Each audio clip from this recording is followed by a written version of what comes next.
আমার ফিগারটাই না দেখাতে পারি তাহলে এত কষ্ট করে লাভ কি।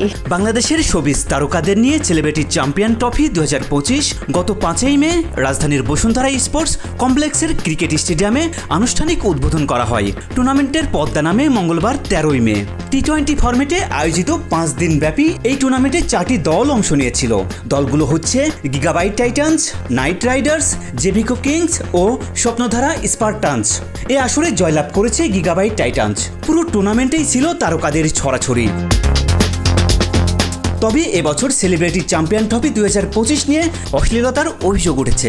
এই অভিযোগে ইতিমধ্যে 6 মডেল অভিনেত্রী ও ক্রিকেট লিগের কয়েকজন মেন্টরকে লিগ্যাল নোটিশ করেছে বাংলাদেশ সুপ্রিম কোর্টের আইনজীবী মোহাম্মদ জাকির হোসেন।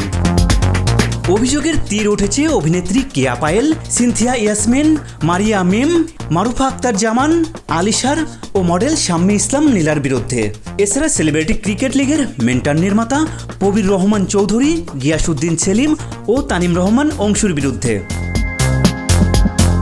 বাংলাদেশের সুপ্রিম কোর্টের আইনজীবী মোহাম্মদ জাকির হোসেনের পাঠানো লিগ্যাল নোটিশে বলা হয়েছে, বাংলাদেশের মানুষ ক্রিকেট প্রেমী, ক্রিকেটের প্রতি আবেগপ্রবণ। তাই বাংলাদেশের ছোট শিশু থেকে শুরু করে বয়স্ক ব্যক্তিরাও খেলা দেখতে পছন্দ করেন। তবে যদি হয় সেই ক্রিকেট ম্যাচটি সেলিব্রিটিদের নিয়ে, তাহলে তো জনসাধারণের মধ্যে আরও কৌতূহল থাকে ক্রিকেট ম্যাচ দেখার, হোক সেটি সরাসরি বা অনলাইন। অশ্লীল ড্রেস পরে অঙ্গভঙ্গি করে কেন ক্রিকেট খেলার মধ্য দিয়ে অশ্লীলতা সরিয়েছেন তার জন্য জবাব দাখিল করতে বলা হয়েছে। সুব্রত বিশ্বাস, আমার টিভি।